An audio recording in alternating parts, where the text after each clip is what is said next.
Negotiation, अच्छा हमारा last chapter complete हो गया था, नया चैप्टर स्टार्ट करते हैं, नेगोशिएशन ऑफ नेगोशिएबल इंस्ट्रूमेंट। देखिए नेगोशिएशन ऑफ नेगोशिएबल इंस्ट्रूमेंट के मायने होते हैं, ये एक प्रोसेस होता है जब आप ट्रांसफर करते हैं नेगोशिएबल इंस्ट्रूमेंट एक शख्स से दूसरे शख्स को, ठीक है। तो ये बेसिकली जो प्रोसेस है ये कहलाता है नेगोशिएशन ऑफ नेगोशिएबल इंस्ट्रूमेंट, ठीक है। इसी प्रोसेस का नाम होता है नेगोशिएशन ऑफ नेगोशिएबल इंस्ट्रूमेंट। क्योंकि देखें होता ये है कि बाद औकात जब हमारे पास इंस्ट्रूमेंट आता है, हमने देखा है कि अक्सर लोग उसकी मेच्योरिटी तक वेट नहीं करते, ठीक है। वो क्या करेंगे, उनको पैसों की नीड हुई, वो डिस्काउंट करा लेंगे बैंक से या मार्केट से किसी और से, उसकी बेस पे अमाउंट ले लेंगे, कुछ भी कर सकते हैं, ठीक है। नॉर्मली लोग उसकी मेच्योरिटी का वेट नहीं करते, तो इसीलिए लॉ ने भी उन्हें अलाउ किया हुआ है कि आप इसको फर्दर नेगोशिएट कर सकते हैं, इसीलिए ये नेगोशिएबल इंस्ट्रूमेंट है। तो इस प्रोसेस का नाम है बेसिकली, जब आप एक शख्स से दूसरे शख्स को इंस्ट्रूमेंट ट्रांसफर करेंगे तो इस प्रोसेस को हम कहते हैं नेगोशिएशन ऑफ नेगोशिएबल इंस्ट्रूमेंट, ठीक है जनाब।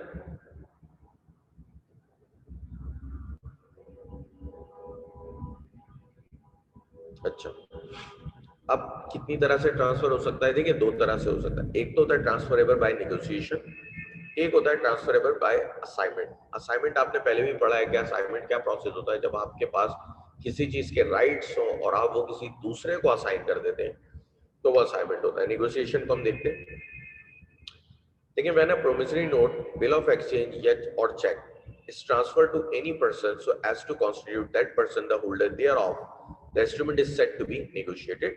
As a result of negotiation, the holder will be entitled to receive the amount and sue for recovery. Just handing over the instrument to a servant for safe custody only in is not negotiation. It must be transferred with the intention to pass title to the transfer. कह रहे हैं कि कभी भी promissory note, check या bill of exchange हुआ, उसको अगर आप इस तरह से ट्रांसफर करें कि अगले शख्स का उस पे as a holder right create हो जाए। अब होल्डर राइट के मायने क्या है, पहली बात लीगल पोजीशन उसके पास आया हो, दूसरी बात उसके पास ये राइट भी हो कि वो उस पर अमाउंट रिसीव कर सकता हो, ठीक है। तीसरी बात कि वो अगर अमाउंट ना मिले तो उसके अगेंस्ट में सूट भी फाइल कर सकता है, ठीक है। तो ये हम कहते हैं कि बेसिकली ये ट्रांसफरेबल बाय नेगोशिएशन हुआ। लेकिन लॉ ने खुद कहा कि देखिए ये भी जरूरी है कि ना सिर्फ हैंड ओवर हो बल्कि पोजीशन चाहे, बल्कि इसके अलावा आपको एंटाइटलमेंट भी देनी है कि अब वो उस पर सूट भी फाइल कर सकता है, उसके अगेंस्ट में वो पैसे भी रिसीव कर सकता है। अगर आप किसी सेफ कस्टडी के लिए अपने दोस्त के पास रखवा रहे हैं या अपने नौकर को दे रहे हैं या बैंक के लॉकर में आप जाके सेफ कस्टडी के लिए कोई नेगोशिएबल इंस्ट्रूमेंट रख रहे हैं, तो वो जस्ट एक सेफ कस्टडी है, वो नेगोशिएशन नहीं है। क्यों? क्योंकि आपकी इंटेंशन नहीं है कि ownership of the instrument has transfer हो या ना हो, ठीक है। आपकी इंटेंशन नहीं है कि आपकी ओनरशिप जो है वो ट्रांसफर हो जाए, टाइटल जो है वो ट्रांसफर हो। जब तो लॉ ने कहा कि नेगोशिएशन बाय ट्रांसफर क्या होगी कि जब इंस्ट्रूमेंट को इस तरह से ट्रांसफर करें आप, जबकि आपकी इंटेंशन भी हो कि आपकी प्रॉपर्टी ट्रांसफर हो जाए, आपकी जो ओनरशिप है वो भी ट्रांसफर हो जाए, ठीक है। आपकी आपकी इंटेंशन होनी चाहिए कि आप मेरी जगह ये शख्स इस पे अमाउंट रिसीव करे। ये तमाम जब आपकी इंटेंशंस होंगी तो हम कहते हैं कि नेगोशिएशन हुई है। अदरवाइज जस्ट सेफ कस्टडी किसी को इंस्ट्रूमेंट देना ये नेगोशिएशन नहीं होती, क्योंकि ठीक है पोजीशन तो लीगली गया है लेकिन एंटाइटलमेंट नहीं गई है कि वो उस पर अमाउंट भी रिसीव कर सके, क्योंकि ओनरशिप आज भी आपके पास, आपकी इंटेंशन ही नहीं थी, ठीक है जी। अब कितनी तरह से नेगोशिएशन हो सकती है, ट्रांसफरेबल बाय नेगोशिएशन हो सकता है, देखिए दो तरह से हो सकता है। एक तो है नेगोशिएशन बाय डिलीवरी, जब भी इंस्ट्रूमेंट आपको पता है पेएबल टू बेयरर होता है तो हमेशा वो ट्रांसफरेबल बाय डिलीवरी होता है। जस्ट उसकी डिलीवरी कर देने का मतलब यही होता है कि ये ट्रांसफर हो गया, ठीक है। सिर्फ आप उसकी डिलीवरी करेंगे मतलब यही है कि ये इंस्ट्रूमेंट ट्रांसफर हो गया। जब भी इंस्ट्रूमेंट पेएबल टू ऑर्डर होगा तो आपने ना सिर्फ उसकी डिलीवरी करनी है बल्कि इंडोर्समेंट भी करनी है उसके ऊपर, ठीक है। तो दो तरह से हो सकता है, एक तो नेगोशिएशन बाय डिलीवरी है जो कि कब मुमकिन है, जब इंस्ट्रूमेंट पेएबल टू बेयरर बना हुआ। दूसरी negotiation by endorsement and delivery कि ना सिर्फ आपने डिलीवरी करनी है बल्कि उसके साथ साथ इंडोर्समेंट भी करनी है। ये कब है, जब वो पेएबल टू ऑर्डर बना हुआ, ठीक है। अब बात करते हैं ट्रांसफर बाय असाइनमेंट। देखिए असाइनमेंट आपको पता है किस तरह से राइट को ट्रांसफर करना किसी थर्ड पार्टी के लिए कहते हैं हम, क्या असाइनमेंट है। ट्रांसफर बाय असाइनमेंट है, कॉन्ट्रैक्ट ट्रांसफर होते हैं। असाइनमेंट के लिए ये होता है कि आपने अलग से भी एक डीड बनानी पड़ती है। आप अलग से एक डीड बनाते हैं, अलग से एक एग्रीमेंट बनाते हैं जिसमें आप ये मेंशन करते हैं कि ये इंस्ट्रूमेंट जो मेरी मलकियत था, आज मैं फला शख्स को इस पे इससे जुड़े हुए तमाम राइट्स एंड ऑब्लिगेशंस वगैरह ट्रांसफर कर रहा हूं। इस तरह की आप एक डीड बनाएंगे जो कि transfer of property act, transfer of ownership act जो है आपका, ट्रांसफर ऑफ प्रॉपर्टी एक्ट है, उसके तहत बनेगा। उसके तहत आप डीड बनाएंगे। उस डीड के जरिए अगर आप ट्रांसफर करते हैं कोई इंस्ट्रूमेंट, तो हम कहते हैं कि ये ट्रांसफर बाय असाइनमेंट हुआ है। लेकिन जस्ट आप डिलीवरी करके या इंडोर्समेंट करके डिलीवरी करके इंस्ट्रूमेंट ट्रांसफर कर रहे हैं, तो हम कह रहे हैं ये ट्रांसफर बाय नेगोशिएशन हुआ है।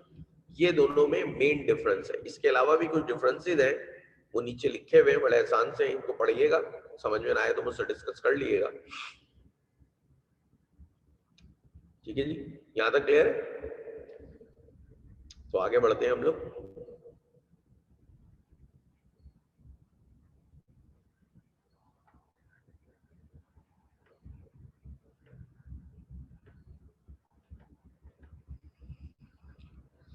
अच्छा जी,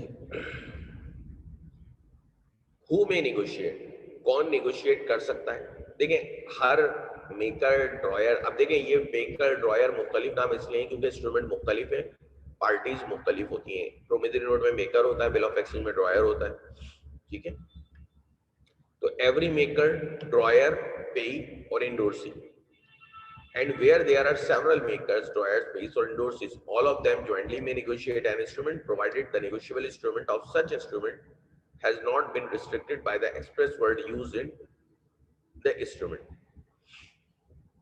Only the lawful possessor can negotiate this.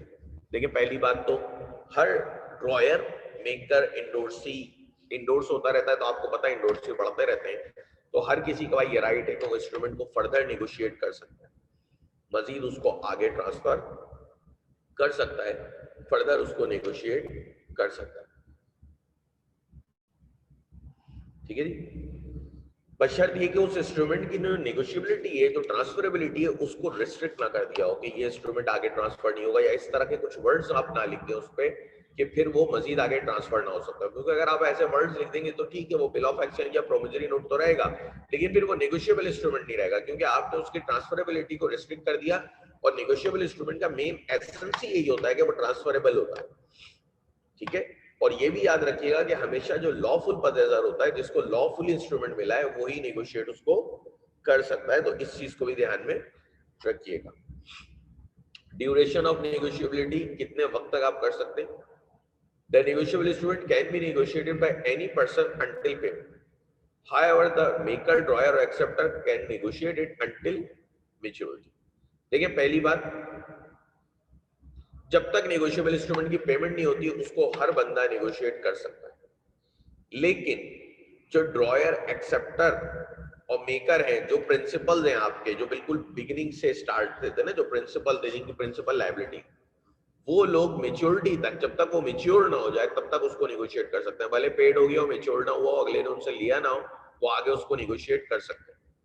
या आपने पढ़ा भी था जब हम उसकी कैलकुलेशन कर रहे थे डेट की, हमें याद था कि हमने कहा था कि जब उसकी डेट मेच्योर हो तो आप उसी वक्त उसको पे करें, उससे पहले पे नहीं करें। फिर होल्डर इन ड्यू कोर्स में भी हमने इस चीज को डिस्कस किया था। ठीक है, तो नेगोशिएबल इंस्ट्रूमेंट हर बंदा उसकी पेमेंट से पहले पहले नेगोशिएट कर सकता है, लेकिन ड्रॉयर, मेकर और एक्सेप्टर जो है उसको उसकी मेच्योरिटी डेट तक नेगोशिएट कर सकते हैं, मेच्योरिटी डेट के बाद नेगोशिएट नहीं कर सकते।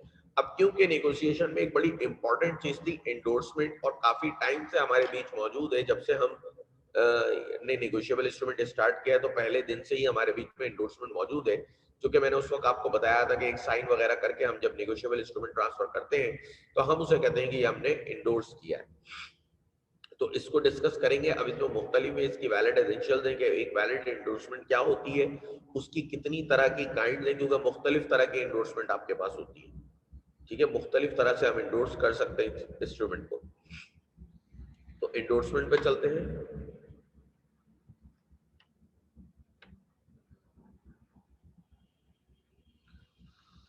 देखिए definition, The process of transferring an instrument is called endorsement. Endorsement means signing the negotiable instrument on the back or face thereof or on a slip of paper called allonge annexed thereto for the purpose of negotiation. देखिए जो transfer का process है basically वही endorsement कहलाता है. अब इसमें मुख्तलिफ चीजें होती हैं, या तो आप बैक पे साइन करते हैं या आप उसके साथ उसके फेस पे साइन कर देते हैं. बाज़ औक़ात जैसे कि चेक पे अगर आप देखेंगे तो इंडोर्समेंट की जगह बैक होती है, फ्रंट पे साइन नहीं होगा. चेक पे बैक पे होता है. आप अगर देखें तो उस पे लिखा हुआ भी होता है इंडोर्समेंट पीछे. ठीक है. फ्रंट पे क्या है, बिल ऑफ एक्सचेंज वगैरह है, नेगोशिएशन प्रोमिसरी नोट वगैरह है, तो वो फ्रंट पे साइन करके. बाद औक़ात ऐसा होता है कि उसके साथ एक स्लिप ऑफ पेपर को अटैच करते हैं हम. साइन उसके ऊपर नहीं करते, स्लिप ऑफ पेपर पे अटैच कर देते हैं जिसको हम अलॉन्च कहते हैं. ठीक है. स्लिप ऑफ पेपर को वो बाद औक़ात अटैच करते हैं. तो बेसिकली जो ट्रांसफरिंग का प्रोसेस है उसका नाम है इंडोर्समेंट. कि जिस तरह से वो इंडोर्स कर रहे हैं वो ट्रांसफरिंग का प्रोसेस जो है वो चीज है आपकी इंडोर्समेंट. ठीक है. जो शख्स इंडोर्समेंट कर रहा होता है वो इंडोर्सर कहलाता है और जिसको इंडोर्समेंट की जा रही होती है वो क्या कहलाता है, इंडोर्सी कहलाता है. ठीक है. जिसको इंडोर्स कर रहा होता है, जो इंडोर्स कर रहा होता है वो इंडोर्सर, जिसको इंडोर्समेंट की जा रही है वो इंडोर्सी. अब आ जाते हैं essentials of a valid endorsement. कि वैलिड इंडोर्समेंट के क्या क्या आपके पास एसेंशियल्स होते हैं. The following are essentials of a valid endorsement. पहला, it must be signed by the endorser. देखिए ये तो लाजमी सी बात है, अगर इंडोर्सर साइन ही नहीं करेगा तो इंडोर्समेंट कहां से होगी. ये तो बात डेफिनेशन से ही निकली हुई है. ठीक है.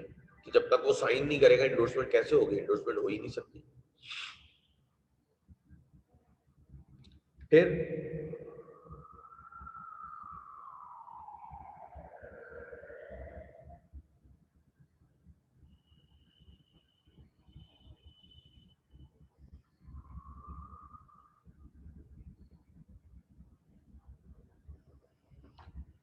it must be made by the maker or holder of the instrument. या तो मेकर होगा या होल्डर होगा. होल्डर जो होगा वो मजीद, जिस होल्डर आपको पता है जिसके पास लॉफुली पोजीशन आता है और जो इंटाइटल भी होता है कि उस पर अमाउंट रिसीव कर सके. तो मेकर भी इंडोर्स कर सकता है या जो भी उसका होल्डर होगा वो उसको मजीद इंडोर्स कर सकता है. लेकिन होल्डर बनने के लिए वो चारों पॉइंट्स का पूरा होना जरूरी है. ठीक है जी. It must be on the back or face of the instrument or on a slip of paper annexed thereto. Such slip is called allonge. कि या तो इंडोर्समेंट का साइन बैक पे होगा, फ्रंट पे होगा या कोई साथ पीस ऑफ पेपर को अटैच करेंगे. लेकिन वो जो पीस ऑफ पेपर है वो अलॉन्च कहलाता है, उस पे आप इंडोर्समेंट करेंगे.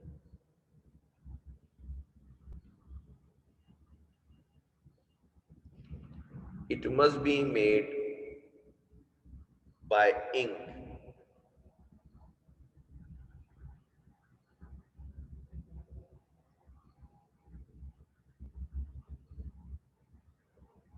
ठीक है. It must be made in ink. An endorsement in pencil or by rubber stamp is invalid. ठीक है जी. लाजमी है कि इंक से हुई हुई हो, मतलब प्रॉपर पेन से साइन हुई हो. पेंसिल से या नॉर्मली आपने देखा होगा स्कूलों में क्या होता है कि प्रिंसिपल अपने साइन की स्टैम्प बनवा लेते हैं, वो स्टैम्प पे लगाते रहते हैं अपने साइन की. ठीक है. नॉर्मली स्कूल्स में होता है ये. मेरे टाइम पे मेरे स्कूल में था, अभी पता नहीं हो रहा है नहीं हो रहा, कि प्रिंसिपल को क्योंकि बहुत ज्यादा साइन करने होते हैं और इतने नॉर्मल से पेपर होते हैं तो वो क्या करते हैं कि स्टैम्प बना लेते हैं, वो खट खट खट खट बंदे को दे देते हैं, वो स्टैम्प पे लगाता रहता है. तो इस तरह की इंडोर्समेंट भी नहीं चलती. दूसरा, पेंसिल से की हुई भी इंडोर्समेंट नहीं चलती. जरूरी है कि वो एक प्रॉपर पेन से होगी. If the endorser is illiterate person, he may endorse the instrument by affixing his thumb impression thereon. अगर कोई अनपढ़ इंसान है, तालीम याफ्ता नहीं है और उसने इंडोर्स करना है तो वो अपने अंगूठे का निशान लगा दे. जरूरी नहीं है कि वो साइन करे, उसको चाहिए कि वो अपने अंगूठे का निशान लगाए, वो भी कबूल है. छठा, in case of endorsement by affixing thumb impression, it should be attested by somebody. अब देखिए, अगर आप थंब इंप्रेशन लगा रहे हैं तो लाजमी सी बात है फिर उसकी अटेस्टेशन रिक्वायर्ड है. क्योंकि देखिए थंब इंप्रेशन का क्या पता किसको किसके थंब का निशान है. तो अगर आपने थंब इंप्रेशन लगाया है तो फिर आप उसको अटैच्ड भी कराएंगे. जैसे आप अपने डॉक्यूमेंट्स अटैच कराते हैं ना, बाज़ औक़ात कहीं गवर्नमेंट जॉब वगैरह पे देने होते हैं इसी तरह फिर आपने अंगूठे का निशान भी, क्योंकि वो अटेस्टेशन बेसिकली क्या होती है, वो इंश्योर कर रहे होते हैं कि भाई हाँ ये बंदा, जैसे कि एचईसी करता है अपनी डिग्री को अटेस्ट, ठीक है, तो एचईसी क्या करता है, इंश्योर करता है कि हाँ ये बिल्कुल ऑथेंटिक डिग्री है, ये हमने ही इशू करी है। इसी तरह थंब इम्प्रेशन है, तो थंब इम्प्रेशन को इंडोर्स करेगा कोई शख्स, और वो इस बात की, उसकी इंडोर्समेंट, उसकी अटेस्टेशन इस बात की गवाही होगी कि हाँ ये इसी शख्स के अंगूठे का निशान था। सातवां, it must be made with the intention of transferring the instrument to a third person to give him a right of recovery money। वही बात कि इंटेंशन आपकी हमेशा ये होनी चाहिए कि इस तरह से इंस्ट्रूमेंट ट्रांसफर हो के ना सिर्फ ओनरशिप जाए, बल्कि उसके बाद ये एंटाइटलमेंट भी जाए कि भाई ये इस पे पैसे रिकवर कर सकता हो, मतलब आप उसको होल्डर बनाए एक तरह से, ठीक है। तो आपकी इंटेंशन हमेशा ये होनी चाहिए कि आप उसको होल्डर या होल्डर इन ड्यू कोर्स जो भी हो वो बने हो, क्योंकि दोनों के बाद ही रिकवरी का राइट होता है। The intention must be clearly expressed on, आपकी इंटेंशन बड़ी कट एंड क्लियर होनी चाहिए, उसमें किसी भी किस्म की अनसर्टेनिटी या एम्बिग्यूटी नहीं छोड़नी चाहिए, कोई ऐसे अल्फाज किसी भी किस्म के मेंशन नहीं होने चाहिए कि लगे कि भाई यहाँ तो एम्बिग्यूटी आ गई है, इंटेंशन क्लियर नहीं हो।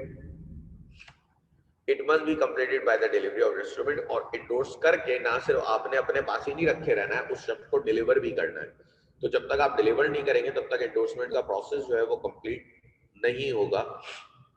जरूरी है कि आप उस पर साइन करके उसको डिलीवर्ड भी करें। तो यहां तक आपके सारे वैलिड एंडोर्समेंट के एसेंशियल्स पूरे हो जाते हैं। आगे चलते हैं इफेक्ट ऑफ एंडोर्समेंट की तरफ।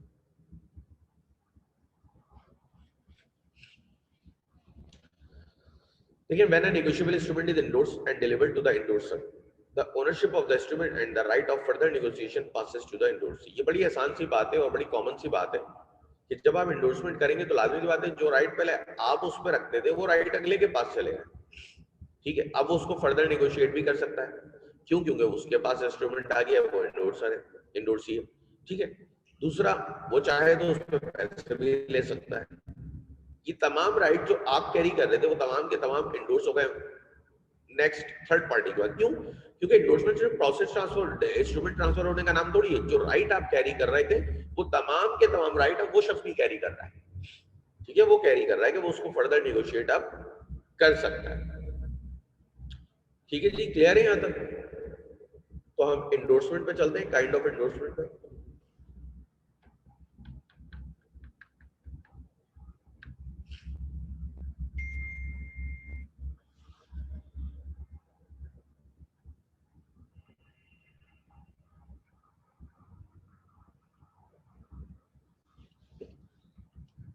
ब्लैंक एंडोर्समेंट, सबसे पहले हम टाइप्स पे आ जाते हैं, अगर कोई क्वेश्चन नहीं है तो। बड़ा आसान सा चैप्टर है वैसे तो ये, क्योंकि जो भी इसके मुश्किल चैप्टर थे वो आप पढ़ चुके हैं शुरू में, अब स्ट्रेट है तकरीबन सारे। तो काइंड्स ऑफ एंडोर्समेंट में सबसे पहले तो आ जाए ब्लैंक एंडोर्समेंट। देखिए, जब भी आप किसी का नाम वगैरह स्पेसिफाई नहीं करेंगे वो ब्लैंक एंडोर्समेंट कहलाएगी, ठीक है। यही बात इसमें भी लिखी हुई है। When the endorser science his name only and does not specify the name of the endorsee, the endorsement is said to be blank. This makes the instrument transferable by delivery and it becomes payable to bearer. It is also called general endorsement. देखिए जी, पहली बात तो endorsement जरूरत कब पड़ती है, जब वो पेबल टू ऑर्डर हो, तभी पड़ेगी ना जरूरत। अगर पेबल टू बेयरर थी तो एंडोर्समेंट की जरूरत ही नहीं है, फिर तो ट्रांसफरेबल बाय डिलीवरी था। वो पेबल टू ऑर्डर था मेरे नाम पे, अब मुझे एंडोर्स करके ट्रांसफर करना।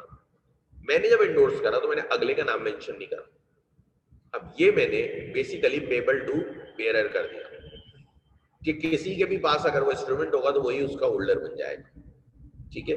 मतलब मैंने मिस्टर ए को एंडोर्स करा, मैंने मिस्टर ए का नाम नहीं लिखा, मैंने डायरेक्ट उस पर साइन करा और उनको ऐसे करके पकड़ा दिया। अब मिस्टर ए चाहे तो वो भी रिसीव कर सकते हैं उसमें, मिस्टर ए के भाई चाहे तो मिस्टर ए के भाई भी रिसीव कर सकते हैं। क्यों, क्योंकि मैंने अगेन उसको पेबल टू बेयरर बना दिया है कि वो अगेन ट्रांसफरेबल बाय डिलीवरी हो गया है। हालांकि वो पेबल टू ऑर्डर था, जब भी तो मुझे एंडोर्समेंट की जरूरत पड़ी थी। अगर वो पेबल टू बेयरर होता तो मुझे तो एंडोर्समेंट की जरूरत ही नहीं थी, फिर तो ट्रांसफरेबल बाय डिलीवरी होता। लेकिन मैंने जो एंडोर्समेंट करी मैंने इस तरह से करी कि मैंने उसको अगेन पेबल टू बेयरर में कन्वर्ट कर दिया, क्योंकि मैंने ब्लैंक एंडोर्समेंट या जर्नल एंडोर्समेंट कर दिया। अब होगा क्या, मैंने मिस्टर ए को एंडोर्स करा लेकिन मिस्टर ए का क्योंकि नाम वगैरह कुछ भी मेंशन नहीं करा, तो मिस्टर ए चाहे तो बी से रिसीव करा ले, सी से रिसीव करा ले, कैसे भी करा ले, या अगर मिस्टर ए मजीद आगे इंडोर्स करना चाहेंगे तो मिस्टर ए को साइन करने की जरूरत भी नहीं होगी, मिस्टर ए डायरेक्टली चले जाएंगे।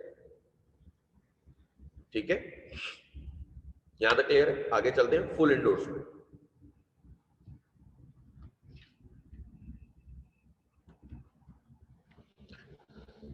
If the endorser in addition,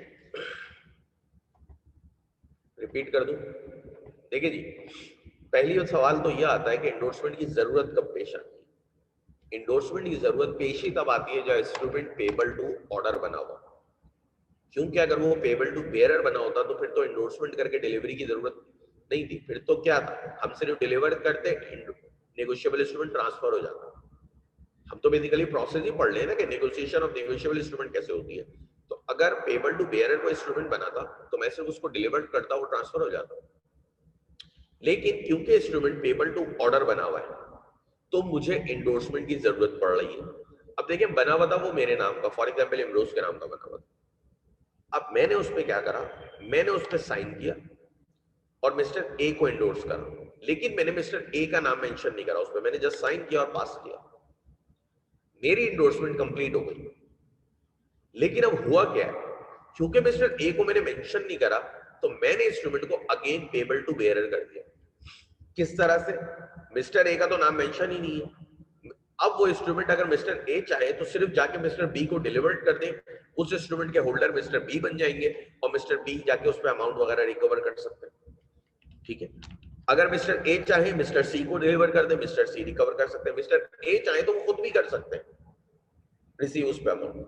क्यों? क्योंकि देखिए, मैंने पेबल टू ऑर्डर था, मुझे, मैंने मजीद ऑर्डर नहीं दिया, मैंने डायरेक्ट उसको बेयरर कर दिया, साइन करके ऐसे ही दे दिया कि लो भाई, जिसके जरिए चाहे इसको रिसीव करना है। दोबारा से मैंने उसकी एक नेचर, सॉर्ट ऑफ नेचर जो है वो चेंज कर दी कि पेबल टू ऑर्डर से पेबल टू बेयरर कर दिया। ब्लैंक एंडोर्समेंट में बेसिकली ये होता है। क्लियर है? अब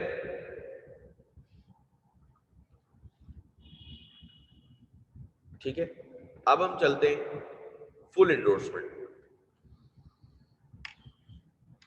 देखिए जी, फुल एंडोर्समेंट क्या है? इफ द एंडोर्सर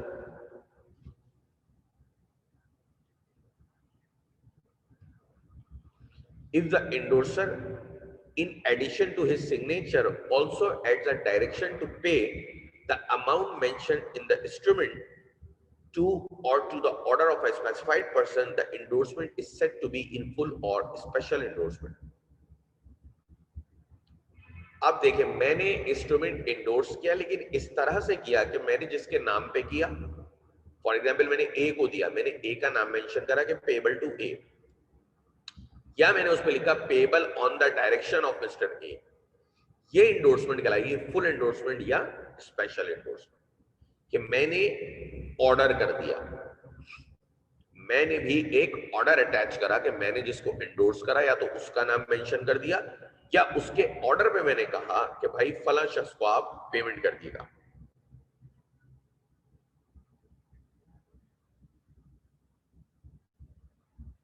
तो ये इंडोर्समेंट कहलाएगी फुल इंडोर्समेंट। फिर आपके पास नेक्स्ट है पार्शियल इंडोर्समेंट। देखिए, a negotiable instrument cannot be endorsed for a part of the amount due on the instrument. In other words, a partial endorsement which transfers the right to receive only a part payment of the amount due on the instrument is invalid. Where an instrument has been partly paid, it can be negotiated for the balance provided the fact of part payment is noted on the instrument.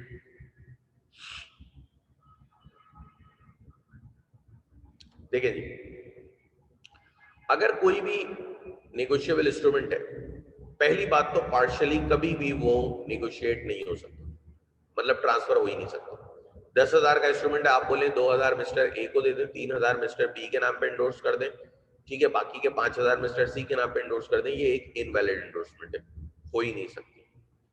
Partially कभी भी endorsement नहीं हो सकती।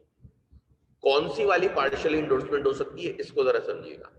एक instrument था 10,000 का, 5,000 पे हो गए उसमें से मुझे, 5,000 अभी पे नहीं हुए, रिमेनिंग बैलेंस रहता है, और ये इंस्ट्रूमेंट के ऊपर मेंशन भी हो रहा है कि भाई 5,000 पेड है, 5,000 रिमेनिंग बैलेंस है, तो ये 5,000 मैं इसको निगोशिएट कर सकता हूँ फर्दर, ये कहलाएगी पार्शियल इंडोर्समेंट, कि मैं इस 5,000 को निगोशिएट कर सकता हूँ। लेकिन मैं ये नहीं कर सकता कि मेरे पास 10,000 का इंस्ट्रूमेंट आया, मैंने कहा इसमें से 2,000 मिस्टर ए को इंडोर्स कर दें, 3,000 जो है मिस्टर बी को इंडोर्स कर दें, और बाकी के 5,000 जो है वो मिस्टर सी को इंडोर्स कर दें। ये काम मैं नहीं कर सकता, ठीक है जी।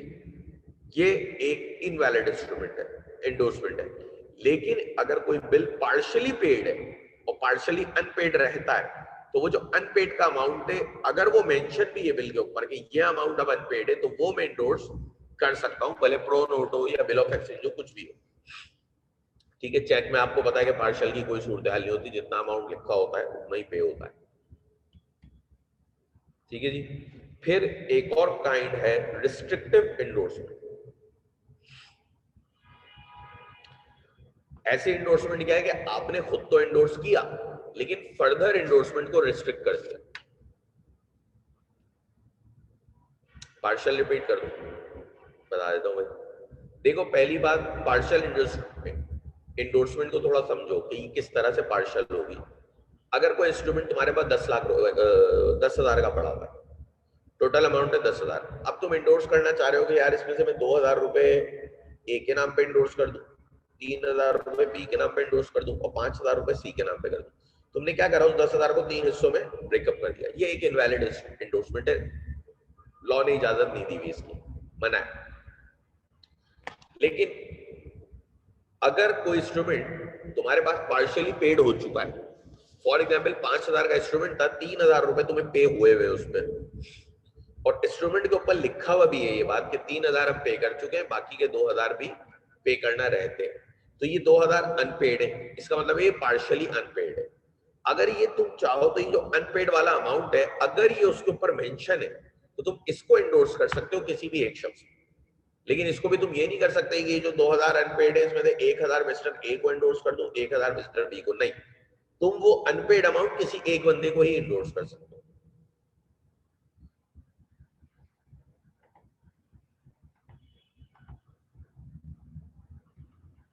मजीद आगे चलते हैं, रिस्ट्रिक्टिव इंडोर्समेंट देखें जी।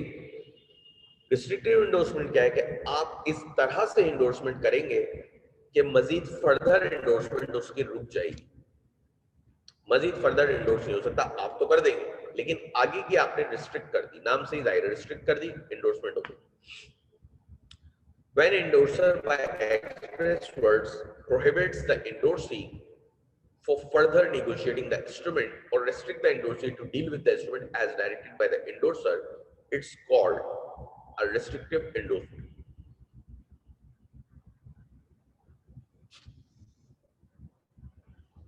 ठीक है जी। अब देखें, पहली बात तो जब भी रिस्ट्रिक्टिव इंडोर्समेंट होगी हमेशा एक्सप्रेस होगी, इम्प्लाइड की कोई कहानी इसमें नहीं, ठीक है। जब भी इंडोर्सर एक्सप्रेस वर्ड से प्रोहिबिट कर दे, रिस्ट्रिक्ट कर दे इंडोर्समेंट को फर्दर, तो हम कहलाते हैं कि हम कहते हैं कि ये रिस्ट्रिक्टिव इंडोर्समेंट हुई है। किस तरह, मैं अगर लिख दूं pay only to mister C, endorsement करी मैंने, साइन करा एक बिल पे और मैंने लिखा पे ओनली मिस्टर सी। अभी जो ओनली का वर्ड है ना, इसने बेसिकली रिस्ट्रिक्ट कर दिया सी को, सी इसको मजीद आगे नहीं कर सकते इंडोर्स। क्यों? क्योंकि मैंने एक्सप्रेसली कह दिया कि सिर्फ सी को ही पे होगा, सी के बाद ही किसी को पे नहीं हो सकता। तो जब भी बिल को ऐसे इंडोर्स किया जाए कि, अब देखिए ये तो मैंने एक एग्जांपल दिया ना, पे ओनली टू सी, दूसरे वर्ड्स भी हो सकते हैं, लेकिन इस तरह के हों कि लगे कि हाँ इसकी इंडोर्समेंट को रिस्ट्रिक्ट कर दिया गया है, तो वो कहलाएगी रिस्ट्रिक्टिव इंडोर्समेंट। कि जब भी कुछ इस तरह के एक्सप्रेस वर्ड्स हो जिनसे क्लियर हो रहा हो कि भाई मजीद इसको फर्दर हम इंडोर्स नहीं कर सकते, रिस्ट्रिक्ट हुई हुई है, तो ये चीज कहलाती है रिस्ट्रिक्टिव इंडोर्समेंट। कि आप इस तरह से बिल को इंडोर्स कर रहे हैं कि मजीद वो आगे इंडोर्स हो ही नहीं सकता।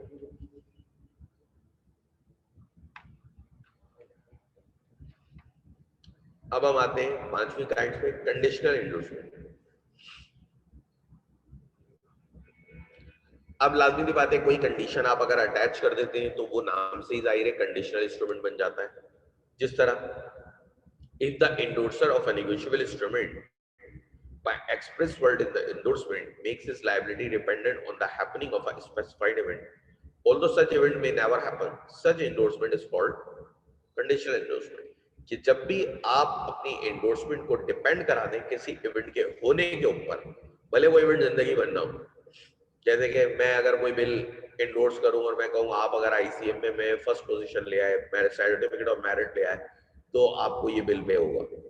अब भले आप पूरे टाइम आईसीएम में ना ला पाए, ठीक है, लेकिन उसके बावजूद भी ये एंडोर्समेंट प्रॉपर एंडोर्समेंट हो जाएगी, और ये एंडोर्समेंट कहलाएगी कंडीशनल एंडोर्समेंट। जैसे कि मैं बोलूं कि pay to mister Ali if he qualifies ICM में, ठीक है, कि अगर वो आईसीएम में क्वालिफाई करते हैं तो उन्हें दे दो, ठीक है।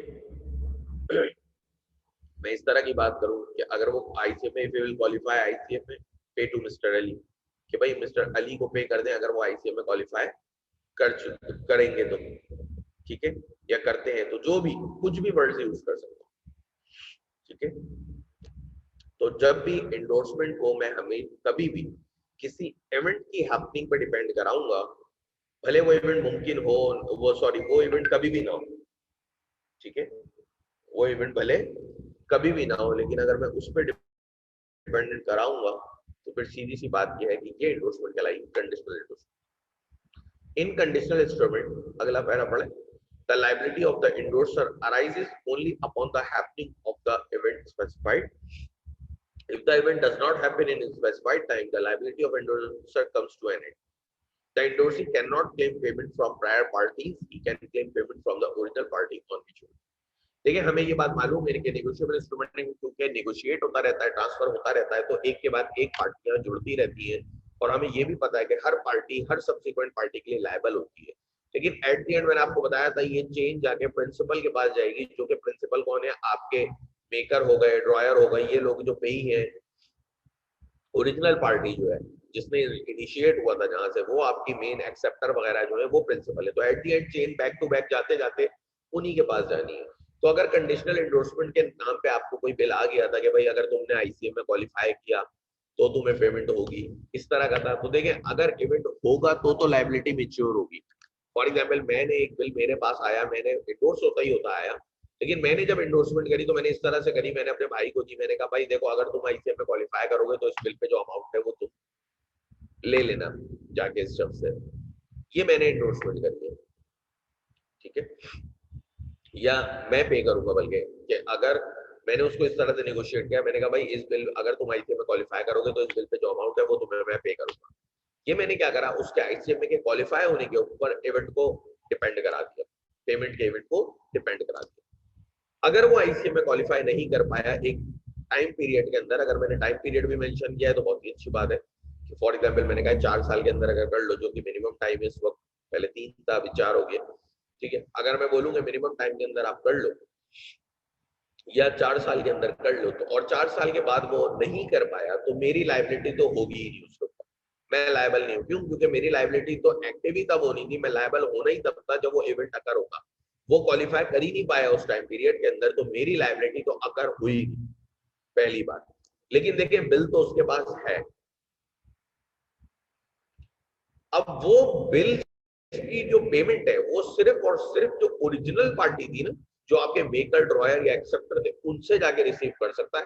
बाकी मैं या मुझसे जुड़े हुए पीछे जितने लोग थे किसी से भी रिकवर नहीं कर सकता, सिर्फ जो ओरिजिनल पार्टी थी उसी के जरिए रिकवर कर सकता है उसी से। क्यों? क्योंकि देखिए अगर लॉ ऐसा नहीं करता तो हर कोई क्या करता है, एक बिल बनाता और इस तरह की कंडीशन लगा के इंडोर्स करता कि पीछे वाली तमाम पार्टी लायबिलिटी से बच जाए और मेन पार्टी भी बच जाए, कि उसको पेमेंट करनी ही ना पड़े। पेमेंट तो करनी है ना, बिल तो बना है, पेमेंट तो उसके अगेंस्ट में होगी, लेकिन क्योंकि वो इवेंट क्वालिफाई आप नहीं कर पाए, वो इवेंट आप पूरा नहीं कर पाए, तो इस वजह से आप प्रायर किसी पार्टी को टच नहीं कर सकते, ना उन्हें बोल सकते हो पेमेंट के लिए। आप कर क्या सकते हो, आप जाके ओरिजिनल पार्टी से रिसीव कर सकते हो। क्लियर है वाला पॉइंट कंडीशनल एंडोर्समेंट का?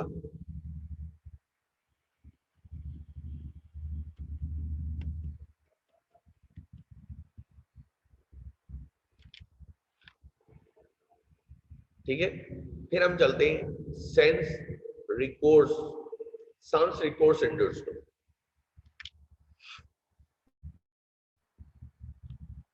देखिए, all parties to a negotiable instrument are liable to the endorsee. However, when the endorser expressly excludes his own liability on the negotiable instrument to the endorsee or any subsequent holder in the case of dishonor of the instrument, the endorsement is known as sans recourse endorsement. देखिए, sans recourse endorsement क्या होती है? आसान बात में ये समझिए कि मैं बिल को नेगोशिएट एंडोर्स कर रहा हूँ, लेकिन इस तरह से कर रहा हूँ कि मैं कह रहा हूँ देखो ये बिल तो ले जाओ, मैं तुम्हारे नाम पे एंडोर्स कर रहा हूँ, लेकिन कल को ये डिसऑनर्ड हो तो डिसऑनर्ड के केस में आपको पता है प्रायर तमाम पार्टीज लायबल हो जाती हैं, आप जा सकते हैं। मैं एंडोर्समेंट के वक्त ये कह रहा हूँ कि भाई देखो ये बिल तो मुझसे ले लो, लेकिन अगर कल को ये डिसऑनर्ड होता मैं जिम्मेदार नहीं, मेरे पास मत आना, प्रायर किसी भी पार्टी के पास चले आना, मेरे पास मत आना, मैं अपना नाम एक्सक्लूड करता हूँ लायबिलिटी से। ये एंडोर्समेंट कहलाएगी सांस रिकोर्स एंडोर्समेंट। ठीक है, दोबारा सुन लें कि जब भी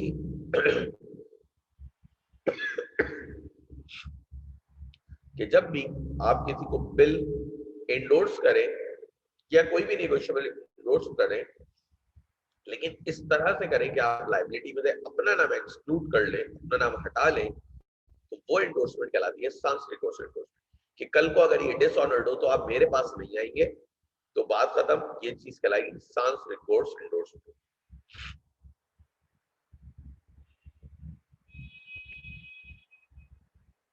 ठीक है जी। अच्छा, अब ये भी याद रखिएगा कि जो कि प्रिंसिपल है आपके मेकर, ड्रॉयर और एक्सेप्टर, वो सांस रिकोर्स एंडोर्समेंट नहीं कर पाएंगे। उसकी वजह ये है कि अगर वो सांस रिकोर्स कर देंगे तो लोग किसके पास जाएंगे? ठीक है, क्योंकि वो तो प्रिंसिपल है ना, एट दी एंड तो उन्हीं के पास आनी है लायबिलिटी घूम फिर के। तो सांस रिकोर्स एंडोर्समेंट वो होती है जब आप अपना नाम एक्सक्लूड कर दें कि कल को अगर ये डिसऑनर्ड होता है तो आप मेरे पास नहीं आइएगा पेमेंट के लिए, आप पीछे किसी के पास चले जाइएगा। तो ये आपके अपने रिस्क के ऊपर है।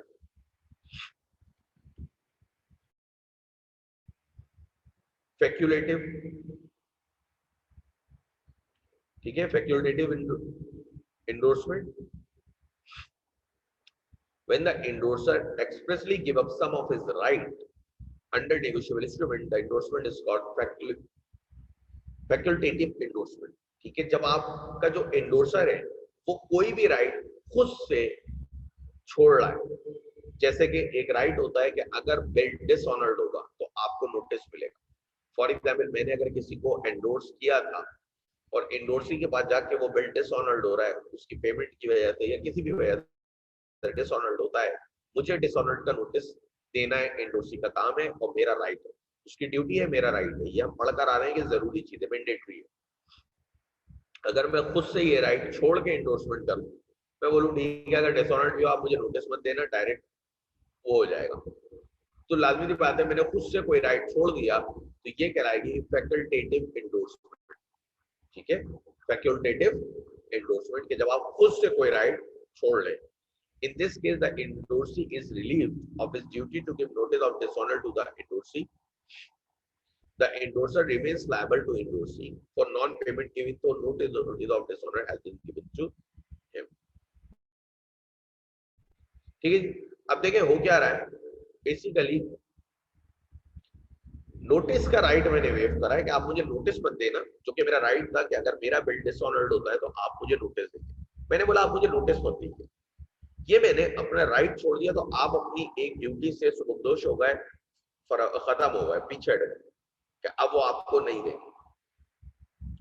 लेकिन नोटिस ना देने का मतलब ये नहीं कि मैं आपको पेमेंट भी नहीं करूंगा, पेमेंट के लिए मैं लायबल हूं, आपको पेमेंट करूंगा डिसऑनर्ड, नॉन पेमेंट करूंगा, लेकिन मैंने सिर्फ और सिर्फ नोटिस का राइट छोड़ के आपको एंडोर्समेंट करी है। ये चीज कहलाती है फैकल्टेटिव एंडोर्समेंट।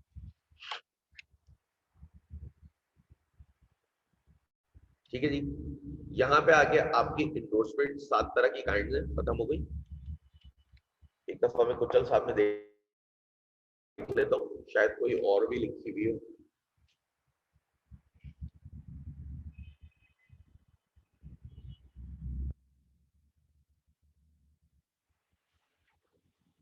नहीं, इसमें भी 7 नहीं, यही 7।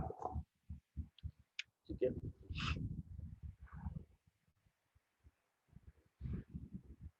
अब देखिए नेगोशिएशन बैक क्या होती है। बेसिकली ये क्या प्रोसेस है?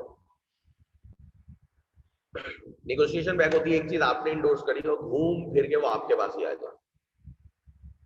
सर्कुलेटिव मूव हो जाए, ठीक है, एक सर्किल की तरह, कि एक चीज मुझसे शुरू हुई और घूम के मेरे पास ही आ गई। मतलब ए ने बी को करी, बी ने सी को करी, सी ने डी को करी, डी ने ई को करी और ई ने फिर से आके ए को कर दी। एक चीज घूम के जब सर्कुलेशन में आ रही है तो ये चीज कहलाती है नेगोशिएशन बैक, कि आपके पास पलट के वापस आ गई। यही चीज लिखी है, negotiation back is the process under which an endorser becomes its holder before its maturity. He has no remedy against the intermediate parties to whom he was previously liable. ठीक है जी, to whom he was previously liable. देखिए basically हो क्या रहा है, एक चीज मैं इंडोर्सर था, मैंने एक चीज इंडोर्स करी ए को, ए ने बी को करी, बी ने सी को, और सी ने दोबारा से वो मुझे कर। अब देखिए जब भी मैं अगले को इंडोर्स कर रहा था तो हो क्या रहा था कि मैं जितनी भी पार्टीज है उनके लिए लायबल होता जा रहा था, जितनी भी सब्सिक्वेंट पार्टीज हैं, क्योंकि आपको पता है कि सब्सिक्वेंट पार्टी सारी लायबल, हर पार्टी दूसरी पार्टी के लिए लायबल होती है, तो इस तरह जुड़ता था। लेकिन अगर एक चीज घूम के मेरे पास दोबारा आ गई तो वो जो 3-4 पार्टीज इन्वॉल्व हुई थी उस सर्किल के अंदर, अब मैं उनके लिए लायबल नहीं हूं, मेरे पास उनके अगेंस्ट में कोई रेमेडी नहीं हो। क्यों? क्योंकि देखिए एक चीज स्टार्ट मुझसे होकर घूम के मेरे पास ही आ गई है, तो अब जो सर्कुलेशन हुई है उसकी वजह से वो तमाम जो है लायबल नहीं है, और मैं भी उनके लिए लायबल नहीं हूं, मैं उनके लिए लायबल नहीं रहूंगा। वो एक दूसरे के लिए तो रहेंगे, ठीक है, लेकिन मैं उनके लिए लायबल नहीं हूं। क्योंकि जब मैंने ए को करी थी तो ए मेरे लिए लायबल हो गए थे, मैं ए के लिए लायबल था, सॉरी, ए ने बी को करी थी तो ए बी के लिए लायबल हो गए थे, लेकिन बी के लिए मैं भी लायबल हो रहा था। अब जब सी से घूम के दोबारा मेरे पास आ गई तो देखें, अब अगर सी मेरे लिए लायबल मैं ठहराता हूं तो सी के लिए कौन होगा? बी, बी के लिए होगा ए, और ए के लिए फिर से मैं ही। तो एक चीज शुरू ही मुझसे हुई और खत्म ही मुझ पर हो रही है। जब सर्किल चल रहा है तो उस सर्किल में से मैं किसी के लिए भी लायबल नहीं रहता, ठीक है।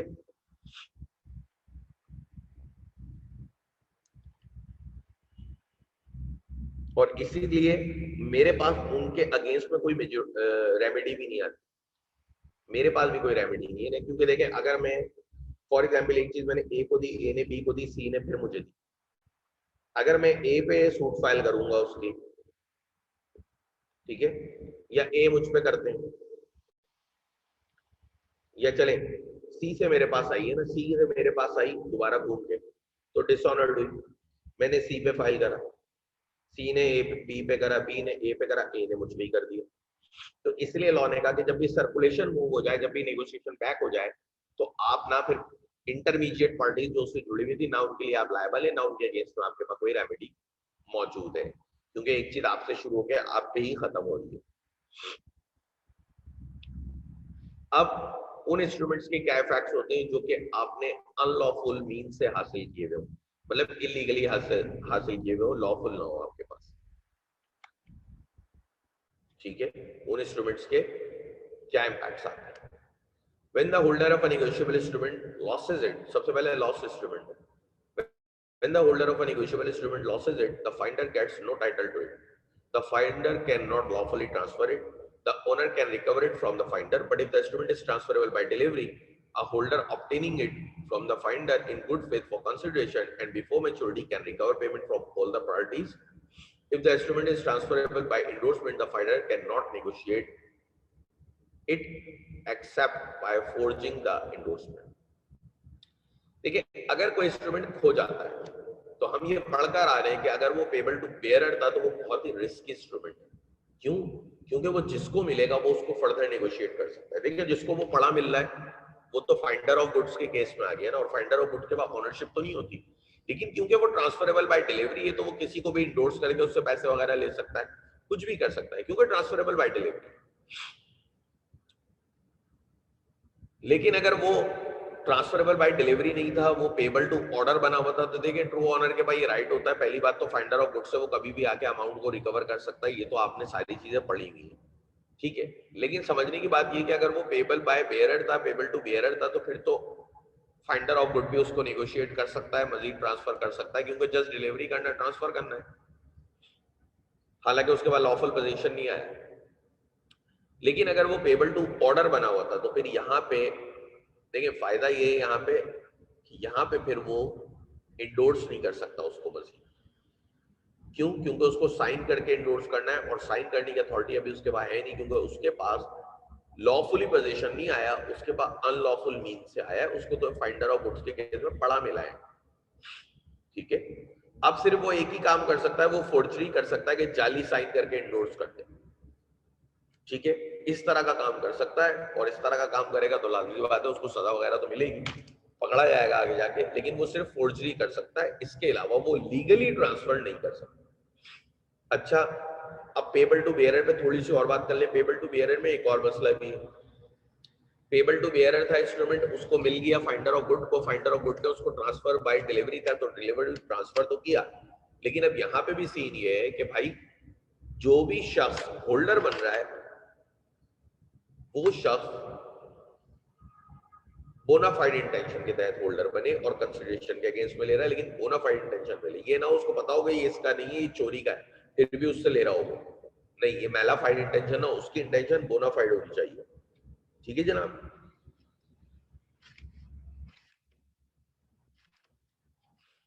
फिर स्टोलन इंस्ट्रूमेंट, ये वो इंस्ट्रूमेंट है जो आपने किसी से चोरी कर लिया। The position of a thief of an instrument is the same as that of a finder of loss of goods, loss of instrument. The thief is open to criminal prosecution. A thief gets no title to an instrument. If he receives payment on it, the holder can sue him for the recovery of the amount. But if an instrument payable to bearer is stolen and transferred to a holder in due course, the owner must suffer. देखिए जी, पहली बात तो अगर किसी ने आपके पास से कोई इंस्ट्रूमेंट चुराया है तो ये तो एक क्रिमिनल ऑफेंस किया, तो उसकी सजा तो क्रिमिनल प्रोसिक्यूशन के तहत उसको मिलेगी।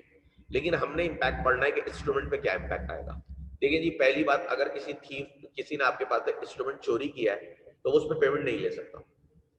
लेकिन अगर वो ले लेता है तो फिर वो अमाउंट होल्डर उससे रिकवर करेगा। जैसे कि for example payable to bearer था, बेयरर चोरी हो गया तो वो अमाउंट उससे वो रिकवर करेगा। लेकिन अगर वो इंस्ट्रूमेंट उसने होल्डर इन ड्यू कोर्स को दे दिया तो आपको पता है कि होल्डर इन ड्यू कोर्स के पास तो हमेशा बेटर टाइटल आता है। ठीक है,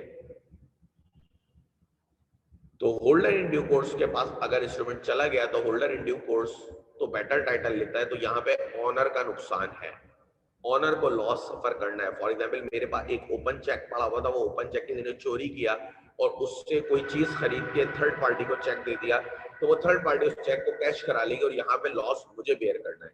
लेकिन ऐसा नहीं है कि थीफ बच गया, थीफ पे क्रिमिनल प्रोसिक्यूशन अलग है।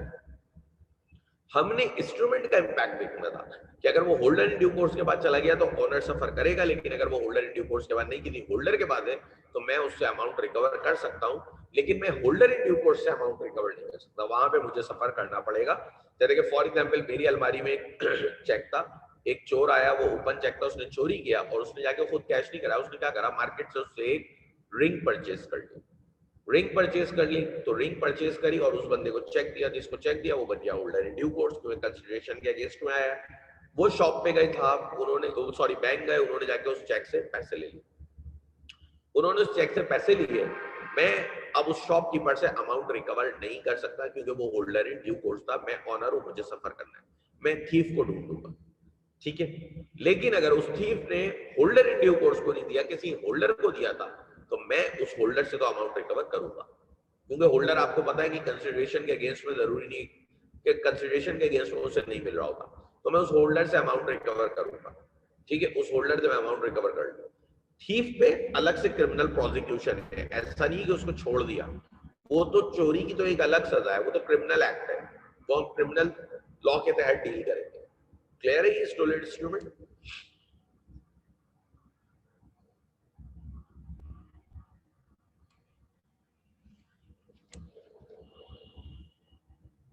अच्छा जी, अब हम आते हैं अगला इंस्ट्रूमेंट ऑब्टेन बाय फ्रॉड।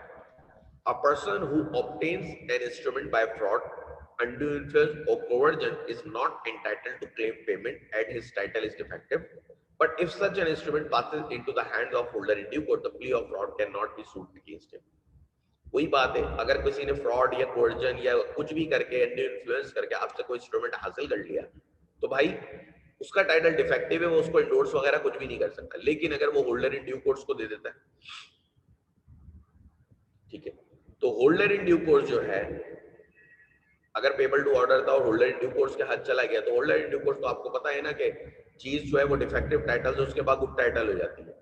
तो उसके क्योंकि उसके देखिए उसके बड़ा इक्विटेबल प्रिंसिपल है, क्योंकि उसने कंसिडरेशन के अगेंस्ट में हासिल किया होता है, उसके पास से कुछ गया हुआ होता है, तो वो क्यों सफर करे। इसलिए लॉ ने कहा कि अगर डिफेक्टिव टाइटल का इंस्ट्रूमेंट भी आपसे किसी ने फ्रॉड करके लिया और वो फ्रॉड करके आगे होल्डर इन ड्यू कोर्स के बाद चला गया, तो फिर वो इंस्ट्रूमेंट बिल्कुल वैलिड हो जाएगा, एक बेटर टाइटल होगा और आप होल्डर इन ड्यू कोर्स पे सूट वगैरह फाइल नहीं कर सकते। जिसने आपके साथ फ्रॉड करा आप उस पे तो करेंगे, लेकिन उस इंस्ट्रूमेंट की रिकवरी पे आप नहीं जा सकते। फिर instrument obtain bye unlawful consideration, देखिए an instrument gives for an illegal consideration is void and does not convey a valid title to the holder. He cannot enforce payment against any particular to। अब वही बात है कि कोई भी instrument अगर किसी इलीगल कंसिडरेशन के लिए दिया गया है तो वो वाइड है, इनवैलिड इंस्ट्रूमेंट है, उस पर कोई भी अमाउंट वगैरह रिकवर नहीं होता। लेकिन बात वही है कि अगर वो कभी भी आपने होल्डर इन ड्यू कोर्स को के पास पहुंच गया, तो होल्डर इन ड्यू कोर्स फिर उस पर अमाउंट वगैरह रिकवर कर लेगा, अगर वो होल्डर इन ड्यू कोर्स के पास जाता है। फिर हमारे पास आता है फोर्ज्ड इंस्ट्रूमेंट।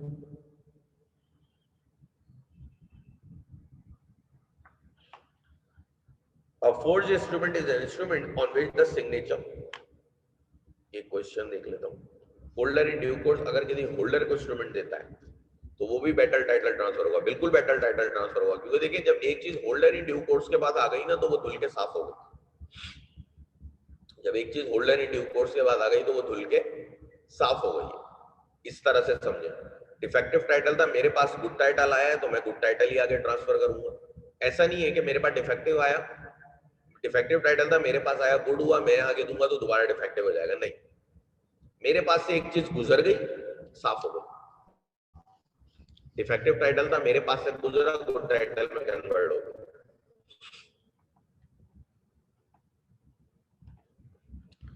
अच्छा जी, इंस्ट्रूमेंट्स ऑब्टेन्ड नहीं, forged instrument. A forged instrument is an instrument on which the signature of the drawing maker or acceptor is forged. A forged endorsement is regarded as no endorsement. It is ineffective and its holder cannot recover the amount due on it. देखिए जी, ये भी वही बात है कि अगर कोई forge instrument है जिसमें कोई भी फोर्जरी हुई हुई है, कोई साइन फेक हुआ हुआ है, कोई भी ऐसी चीज हुई हुई है, तो ये इंस्ट्रूमेंट भी एक इनवैलिड इंस्ट्रूमेंट होता है, एक इनफेक्टिव एंडोर्समेंट होती है और इसमें भी कोई किसी भी किस्म की रिकवरी नहीं होती। लेकिन अगेन आपको पता है कि अगर ये if the holder of forged instrument obtains payment on such instrument, the person making the payment can recover the amount। ठीक है, फोर्ज इंस्ट्रूमेंट में आपको पता है कि अगर कोई भी शख्स अमाउंट ले लेता है तो उससे रिकवरी हो जाती है क्योंकि इसमें फोर्जरी हुई है। लेकिन देखिए फोर्ज इंस्ट्रूमेंट में भी हम एक बात पढ़कर आ रहे थे कि अगर वो भी होल्डर इन ड्यू कोर्स के बाद चली जाए और होल्डर ये साबित कर दे, होल्डर इन ड्यू कोर्स के देखो ड्रॉयर और पहला एंडोर्सी ये दोनों साइन सेम बंदे के हैं, तो फिर इस तरह में holder in due course payment अपनी ले लेता है। लेकिन फोर्ज इंस्ट्रूमेंट में बाकी कोई भी इंडोर्समेंट वैलिड नहीं होती। फोर्जरी है ना, जबरदस्ती के एक साइन है, स्पेक्युलेटिव लोग, फेक लोग क्रिएट किए हुए, सेल्फ क्रिएटेड कैरेक्टर है, तो फिर इस तरह का इंस्ट्रूमेंट जो है वो इनवैलिड इंस्ट्रूमेंट नहीं होता है और इंडोर्समेंट भी इनवैलिड है।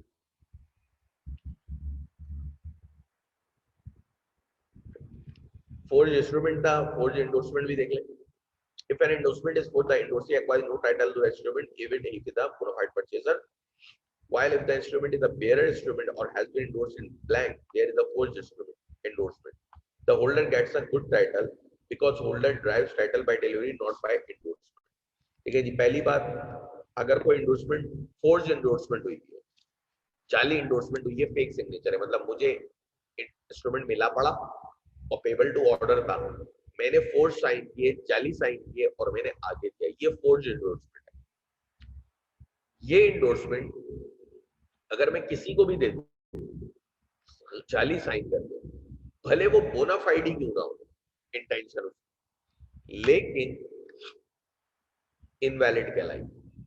अगर बोनाफाइड भी था ना तब भी इनवैलिड कहलाएगी। लेकिन अगर देखें मुझे एक इंस्ट्रूमेंट पड़ा मिला,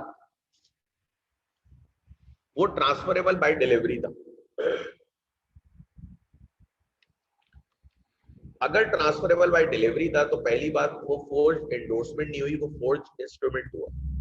ठीक है, मैंने सॉरी फोर्ज एंडोर्समेंट हुई।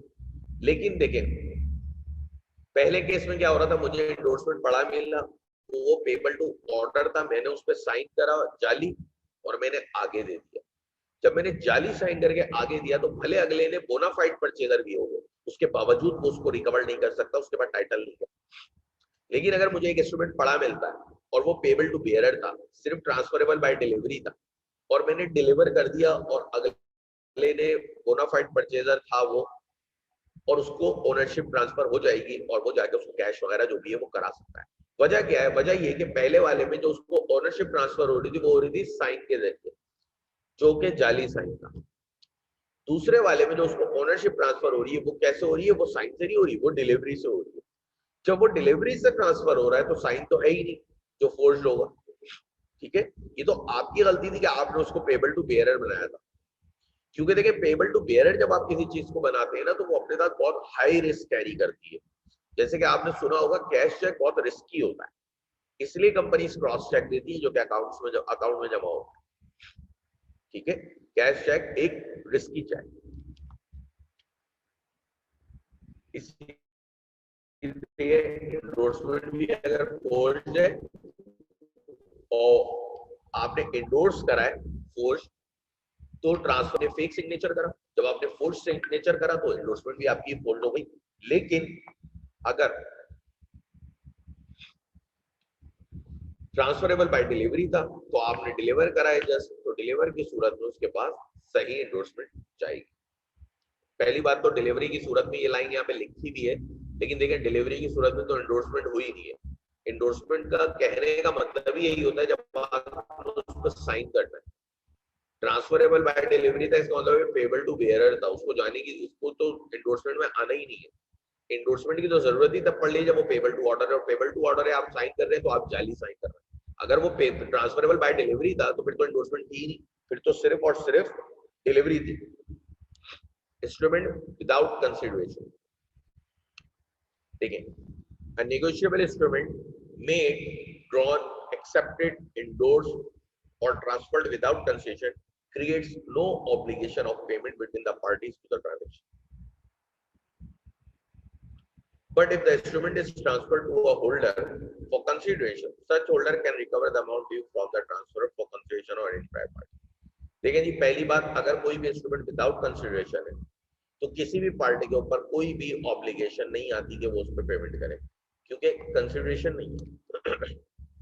लेकिन अगर कंसिडरेशन के केस में कोई इंस्ट्रूमेंट किया है तो उसमें फिर party holder in due course बनता है सामने वाला, और वो पेमेंट रिकवर करता है। क्योंकि देखिए मैं होल्डर इन ड्यू कोर्स था, मेरे पास एक इंस्ट्रूमेंट था, मैं होल्डर इन ड्यू कोर्स, मैंने कंसिडरेशन के केस में हासिल किया, मैंने वो इंस्ट्रूमेंट अपने भाई को दिया। ठीक है, भाई को एंडोर्स कर दिया, भाई बन गया होल्डर, वो मुझसे रिकवर नहीं कर सकता। क्यों? क्योंकि मैं लायबल ही नहीं, होल्डर इन ड्यू उसके लिए। लेकिन क्योंकि वो मेरे पास आएगा, मैं पीछे जाऊंगा, तो एट द एंड मैंने जाना, मेरे पास आएगा कि यार ये इंस्ट्रूमेंट डिसऑनर्ड हुआ, मैं पीछे जा रहा हूँ, तो अब ये होल्डर इन ड्यू कोर्स शामिल हुआ हुआ, क्योंकि मेरे पास से कुछ गया था और मुझे इंस्ट्रूमेंट आया था। तो इंस्ट्रूमेंट में देखें, ये तो लाजमी सी बात है कि कहीं ना कहीं उसमें holder in due course involve होगा।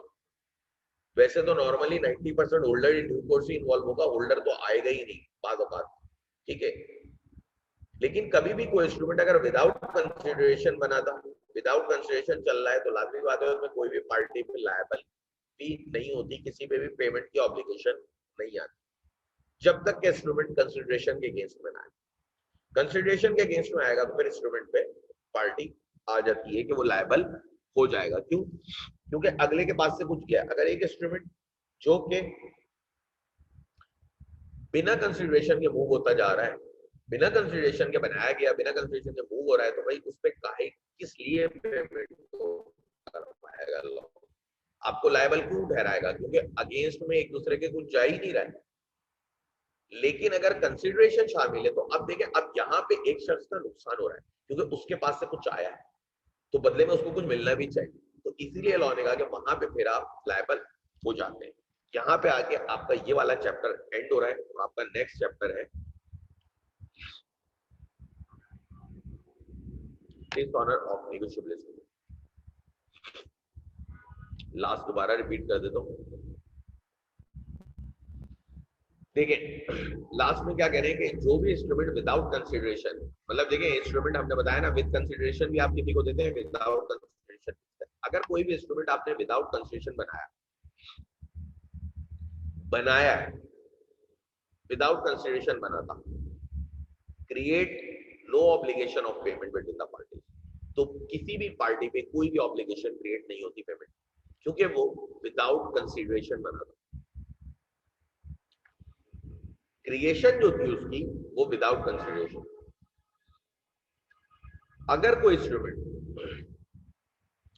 कंसिडरेशन पे क्रिएट होता तो फिर पेमेंट के लिए लायबिलिटी आती। एक चीज क्यों, क्योंकि देखिए जब एक कंसिडरेशन पे क्रिएट होता तो एक पार्टी के पास से कुछ जाता और बदले में उसे कुछ मिलता। ठीक है, एक पार्टी के पास से फॉर एग्जाम्पल कोई भी चीज जा रही है, प्रोडक्ट जा रही है और उसके अगेंस्ट में उसको इंस्ट्रूमेंट मिल रहा है, तो यहाँ पे उसके पास से कुछ जा रहा है तो लॉ ने इसीलिए कहा कि उसके लिए आप लायबल हैं। क्यों? क्योंकि उसके पास से कुछ गया है, इक्विटेबल ग्राउंड पे हम आ रहे हैं। लेकिन एक इंस्ट्रूमेंट की जो क्रिएशन है वो विदाउट कंसिडरेशन है, मतलब किसी के पास से कुछ गया ही नहीं है। तो आप लोगों के पास से जब कुछ गया ही नहीं है तो लॉ ने इसलिए बाकी को लायबल भी नहीं ठहराया पेमेंट में, कि आप लायबल नहीं है, आप लायबल। क्यों नहीं है? वजह ये है कि कोई कंसिडरेशन नहीं हुई। क्लियर है?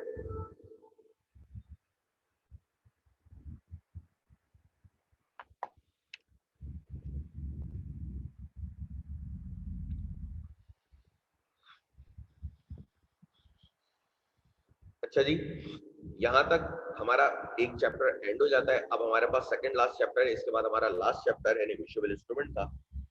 ठीक है,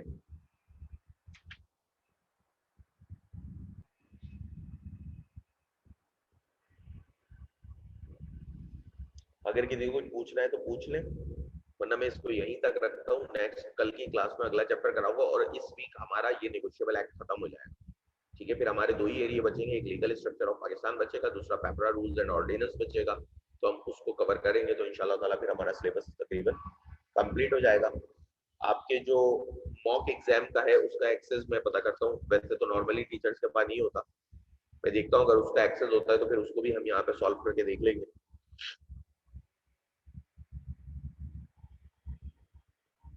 अगर किसी को पूछना है तो पूछ लें।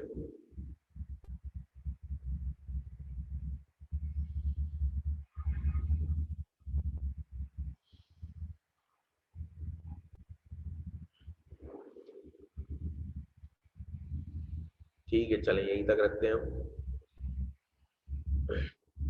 मैं पहले ऑफ कर रहा हूँ क्लास को। ठीक है, यहीं तक रखते हैं। अल्लाह हाफिज।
Esse bilhão, ele sabe o que é